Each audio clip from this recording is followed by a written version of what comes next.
ये वीडियो उन बच्चों के लिए नहीं है जो कॉन्फिडेंट हैं। ये उनके लिए है जो किताब खोल के बैठ जाते हैं पर पढ़ नहीं पाते, जो रोज सोचते हैं मुझसे हो भी पाएगा या नहीं। अगर तुम उनमें से हो तो शायद ये वीडियो तुम्हारे लिए ही है, क्योंकि आज मैं तुम्हें कोई मोटिवेशन देने बिल्कुल नहीं आई हूँ, मैं सच बोलने आई हूँ। तुम्हारे पास अब सिर्फ 4 महीने बचे हैं और जब भी तुम ये सुनते हो ना, तुम्हारा दिल भी थोड़ा सा बैठ जाता होगा। दिमाग बोलता है कि इतना कम टाइम में क्या होगा, मैंने पहले ही सब कुछ बिगाड़ दिया है। ये डर गलत भी नहीं है, ये नेचुरल है, ऐसा होता है।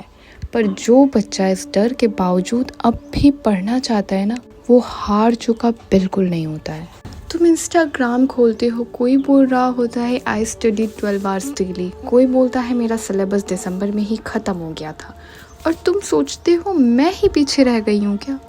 पर सच ये है कि तुम उनकी जर्नी नहीं जानते, तुम सिर्फ उनका रिजल्ट देख रहे हो। और कंपैरिजन नीट का सिलेबस से कहीं ज़्यादा तुम्हारा दिमाग ख़राब कर देता है। अब मैं एक बात बोलूँगी जो शायद तुम्हें बुरी लगे, 4 महीने में तुम टॉपर नहीं बनोगे, तुम पूरा सिलेबस मास्टर नहीं करोगे, तुम सब कुछ नहीं कर पाओगे। और ये मान लेना वीकनेस बिल्कुल भी नहीं है, ये स्ट्रेटेजी होती है। नीट में सिलेक्शन उन बच्चों का होता है जो सब कुछ पढ़ते हैं, ऐसा बिल्कुल नहीं है। सिलेक्शन उनका होता है जो ये जानते हैं मुझसे क्या हो सकता है और क्या नहीं।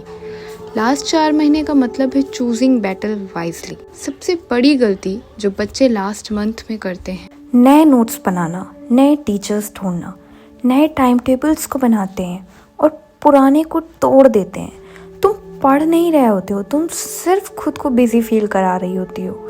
और बिजी रहना पढ़ाई बिल्कुल भी नहीं होती है। कभी तुम 10 घंटे पढ़ लेते हो, फिर 2 दिन कुछ भी नहीं, फिर गिल्ट, फिर वही सेल्फ हेट, फिर फ़ोन को स्क्रॉलिंग।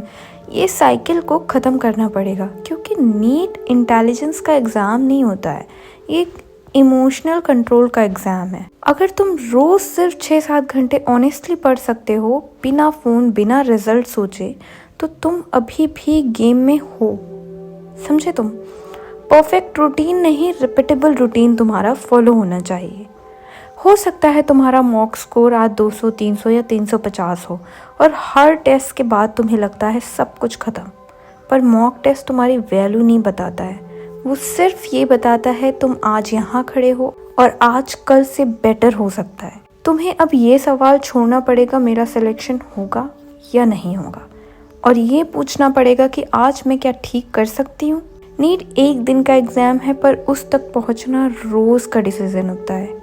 तुम्हारा स्ट्रगल शायद कोई ना देखे, तुम्हारा इम्प्रूवमेंट शायद कोई ना देखे, पर जब एग्ज़ाम हॉल में तुम क्वेश्चंस पहचान लोगे ना, तब सब कुछ वर्थ इट लगेगा। अगर तुमने पहले टाइम वेस्ट किया है तो खुद को माफ़ कर दो, क्योंकि गिल्ट मार्क्स बिल्कुल नहीं बढ़ाएगा। सिर्फ तुम्हारे जो एक्शंस हैं वो ही तुम्हारे मार्क्स को बढ़ा सकते हैं। नीट लास्ट चांस बिल्कुल नहीं है, पर ये 4 महीने तुम्हारी कहानी बदल सकते हैं। तुम लेट हो सकते हो, पर बेकार बिल्कुल भी नहीं। तुम थक चुके हुए होगे हो, पर हारे बिल्कुल नहीं। बस आज पढ़ो, कल का कल देख लेंगे। और जब एग्ज़ाम आए तो कम से कम ये रिग्रेट ना करो कि काश मैंने ट्राई किया होता, क्योंकि जो ये रिग्रेट होता है ना, ये किसी भी चीज़ से कहीं ज़्यादा है। और ट्राई करना अब भी तुम्हारे हाथ में है।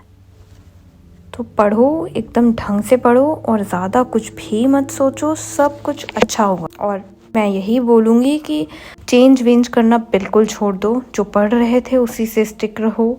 टाइम टेबल बनाना, ये तो मतलब एकदम फिजूल की चीज़ है, इससे तो बिल्कुल दूर रहो, इसे तो बिल्कुल मत करना।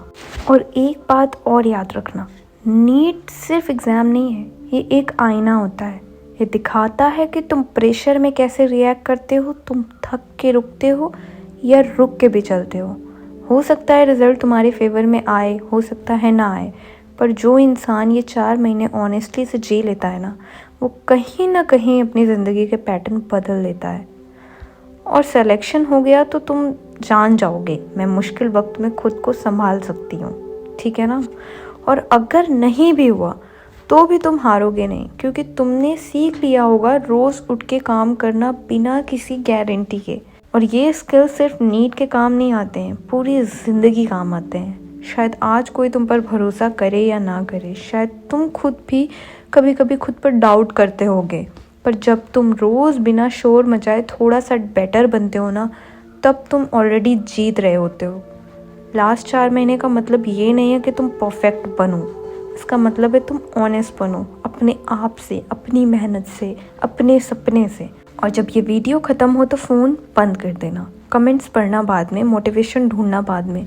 अभी सिर्फ एक चीज़ करो, किताब खोलो और आज के आज काम शुरू करो, क्योंकि जो लोग कल से पढ़ते हैं वो सिर्फ सपने देखते रह जाते हैं, और जो लोग आज पढ़ते हैं वो चाहे रैंक लाएं या न लाएं खुद से नज़र मिला पाते हैं। बस इतना याद रखना, तुम अकेले नहीं हो और तुम लेट हो सकते हो पर तुम ख़त्म नहीं हुए हो। मिलते हैं इस कहानी के बेस्ट वर्जन में। सो थैंक यू गाइस, और आई होप मेरी कुछ बातें तो आपके दिमाग में लगी ही होंगी। आई होप आप लोग कर पाओ और खुद पे भरोसा रख पाओ, and all the best. Thank you, bye bye.